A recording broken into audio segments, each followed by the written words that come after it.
right, everybody, we are at the Galliard Center in Charleston, South Carolina at the Boomtown Conference. We do this every year, and this year I've got the opportunity to be in front of top producing brokers literally from around the country, have all come here to idea share, inspire each other, share their best practices. And I'm going to be talking about community service, which is, if you think about it, Chris, at Collins Group Realty, which we're now 21 plus years old, we set some core values in place. Yes. One of those, obviously, is community service, and I think people know that about us. They understand that's part of our reputation, right? Yeah. And so you think about your heritage with the company. What's the first community service component that you had some experience with? I've been with the team now for going on 9 years, and I just remember all kinds of things like picking up trash.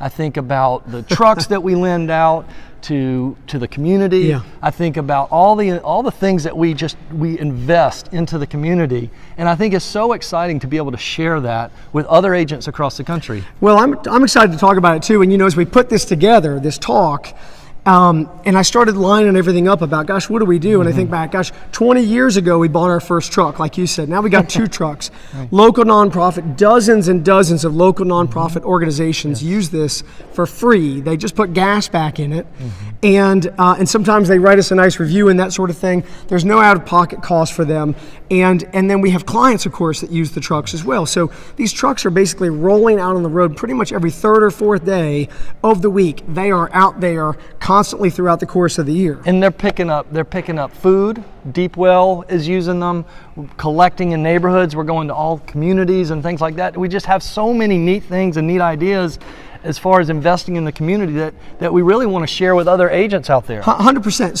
So we think about, we've got our toy drive. Yeah. We've been doing that for longer than I can remember at this point. Right. The food drive, right? We've been doing that. So we're picking up thousands of toys. We're picking up tons of food. Yes. And then recently in our community results project, which is a new iteration of our community service, we basically decided to pick one organization each year and kind of attach to them as a turbo booster. Think about time, talent, and treasure, and we've sort of tapped each one of those. So when we've got an amazing marketing department, and you've got a nonprofit organization that just wants to funnel all their resources towards the goods that they're servicing, right? Yes. They don't have time to hire. They don't have the opportunity to hire somebody like that. So we can come in, we can plug in on that, and all of a sudden we can elevate their brand, or we can bring new products to the table. We can help their social media, et cetera. And then other, just like you were talking about, recently we had one where we were working with Low Country Trash Heroes, and we were literally out there picking up trash. Lots of it. Right, and we're picking up trash from the marsh, and we're helping people become more aware of the need for that, because we live in such a beautiful community. So in each of these instances, we're just trying to hit a different aspect of community service and maybe make sure that we don't stay on top of one year after year after year. So we've got some variety and opportunity to touch a lot of different organizations. I know they're meeting today. In fact, with one of the things that you've got going on, they're meeting today, and they're bringing in some folks from the community to be a judge in how, like, the 200th home sale thing. That's right. So we've got the 200th home sale that we've been running this for years. So we're basically giving $10,000 out each year at the point where we hit our 200th closing, right?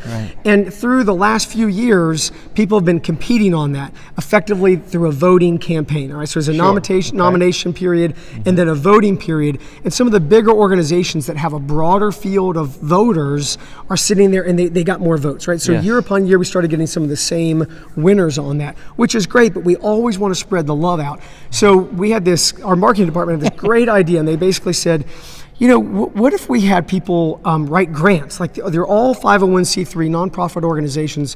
They're accustomed to writing grants. What if we had them write grants for a special project where they would use the money?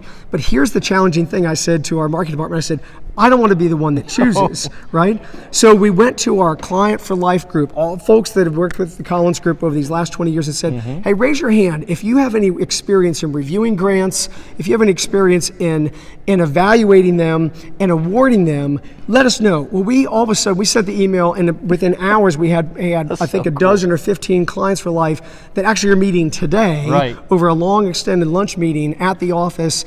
And the outcome of that is going to be, after they've reviewed, I think we had almost 35 or 40 grant applications, they're going to come out of that, and they're basically going to say, here's your proposed winners. Right. Yeah. So anyway, it's a great opportunity for us today. We're so excited to be back in Charleston, talking to our friends from around the country, and just want to take a moment and share with you what Collins Group's all about. It's a core component and of a core value of who we are as an organization. It starts from the top and it bleeds out to everybody in the organization. So hopefully you found this to be interesting.